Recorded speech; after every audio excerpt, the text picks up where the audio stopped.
By the way, it's interesting how Ethereum's outperforming Bitcoin at the moment. Yeah, by 2,000 or 3,000, but a lot of people will have looked at that and gone, it's broken out. And Richard calls it a Judas candle. I described it as a from false moves come fast moves in the opposite direction. Yeah. And now we're in correction mode, and we seem to have stabilized around 56, 57, 58, something like that. I don't think we've stabilized at all. So basically, I'm reversing it for you guys at home.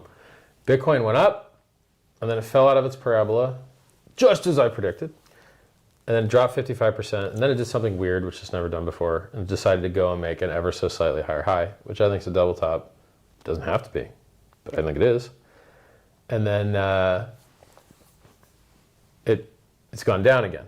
It's gone down 20%. Now here's the deal. So Bitcoin's going down. Its bear flag is pointed downwards, but Ethereum's bear flag is pointed upwards. And so Ethereum is showing relative strength to Bitcoin, which is why it keeps gaining on the Ethereum Bitcoin pair, because there's just more demand for Ethereum, which is why from the COVID dip, Ethereum went up 50x. It went up from 88 to 5,000, and Bitcoin only went from 3,800 to 69K. And so Bitcoin did a 15x, and Ethereum did a 50x, and Hex did a 10,000x.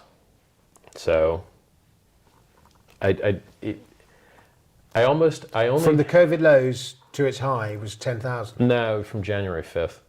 It was before COVID, because we've been going up the whole time. So it's handy to measure Bitcoin and Ethereum from the COVID dip, because it makes their price performance look the best.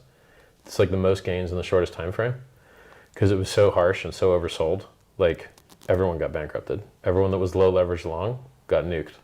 Everybody that was like, thought they were safe, they were all liquidated. Like, there's a theory that if the BitMEX trade engine wasn't shut down, that it would have just kept selling the market down until like very, very, very low levels. But, you know, one theory is that they turned off the liquidation engine. The other theory was that they just had a software failure. Who knows?